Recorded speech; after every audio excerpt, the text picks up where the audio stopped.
Another Sunday, another Stranger Things Season 5 update video. This week we really don't have a lot of information. In fact, we don't have any updates apart from just one article from the Direct, which consists of an interview of Gaten Matarazzo. And I think from the past 3 weeks we have been covering some news articles about Gaten Matarazzo's interviews.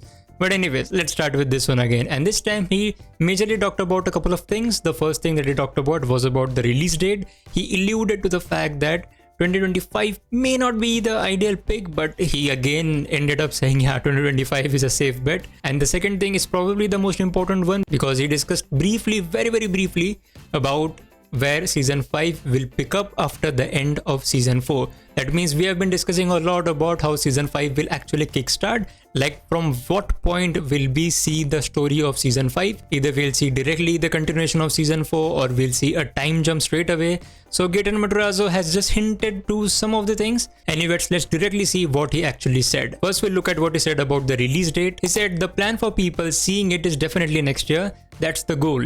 And there's always setbacks. There's always things that come into play when making a season, especially one that's huge. So there's no guarantees, but I think next year is a safe bet. I hope you're right, Gaten.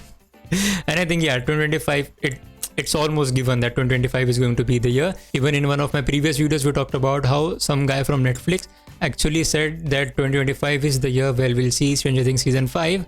But now let's talk about the next thing, which is about from where season 5 will pick up. So he said the rest of the town obviously are now well aware that some shit is going down. Then he went on to talk about what vibe that will have in season 5, and he said, I think it's the same like vibe we know and love about this gang and getting on their adventures, and of course the ultimate goal of stopping all this and preventing the Upside Down from infiltrating. Then he went on to talk about some of the blows that some of the characters might feel, and he talked about his own character. He said, but in the context of some pretty serious blows to the group, of course, Dustin suffers a pretty serious loss at the end of season 4, and you witness the death of a really close friend. So yeah, he's definitely talking about Eddie, and we'll obviously see how Dustin actually tries to cope up with what happened at season 4. And I have to say, the end of season 4 with him, with Eddie's uncle and that locket, that was really heartbreaking one, and that was really a serious moment.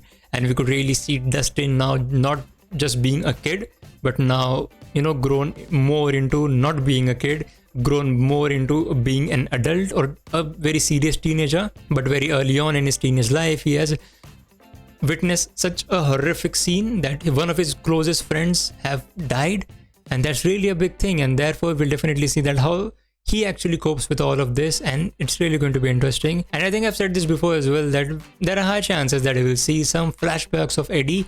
That means some of the scenes that we might not have seen in season 4, but we'll see it in season 5, and those will really be flashbacks. That will be a nice little subtle way to bring back Eddie as a character and not really contradicting what happened at season 4. Maybe yes, maybe they will contradict at what happened in season 4, but for that they have to really rig everything up right from season 1, where we saw Bob as hashtag justice for Bob. But anyways, we don't know what it is there in store for us. Tell me in the comments what do you think about all of this, and what are your theories about how season 5 will actually kick off. As always, you can check out some other videos on my channel as well, and thank you so much for watching.